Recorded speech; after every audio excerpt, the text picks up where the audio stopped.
Hi நண்பர்களே! அஸ்ஸலாமு அலைக்கும். இன்னைக்கு என்ன பார்க்க போறோம்னா, எங்க அம்மா இந்த உண்டியல எவ்வளோ காசு சேர்த்து வச்சிருக்காங்கன்னு சொல்லி தான் பார்க்க போறோம். ரம்ஜானுக்காக கொஞ்சம் கொஞ்சமான்னு சொல்லி அவங்க சேர்த்து வச்சுட்டுருந்தாங்க. ஏன்னா, கை செலவுக்கு ஏதாவது ஆகும் அப்படின்னு. சரி ஓகே. அதுக்குன்னு தான் நாங்க எல்லாருமே கும்பலா உட்காந்துட்டோம். எவ்வளோ தான் இருக்குது. எங்க அம்மா எப்பவுமே காசு ஏதாவது சேவ் பண்ணாங்கன்னா, இது நல்லா ஹெவியா தான் சேவ் பண்ணுவாங்க. சரி இதுல எவ்வளோ இருக்குன்னு பார்க்கலாம். அவ்ளோ கொட்ட கொட்ட கொட்டிக்கிட்டே இருக்குது. எங்களுக்கு பார்க்க பார்க்க ஆர்வம். அதுவும் எங்கள விட குழந்தைங்களுக்கு தான் ரொம்ப ஆர்வமாயிடுச்சு.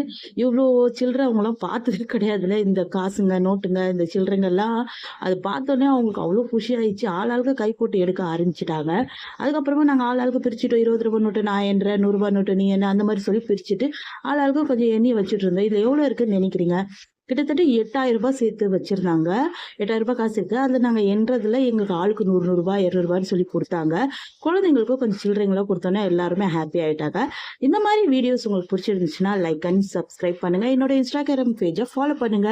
ஓகே, பாய். நாளைக்கு பார்க்கலாம். அஸ்ஸலாமு அலைக்கும்.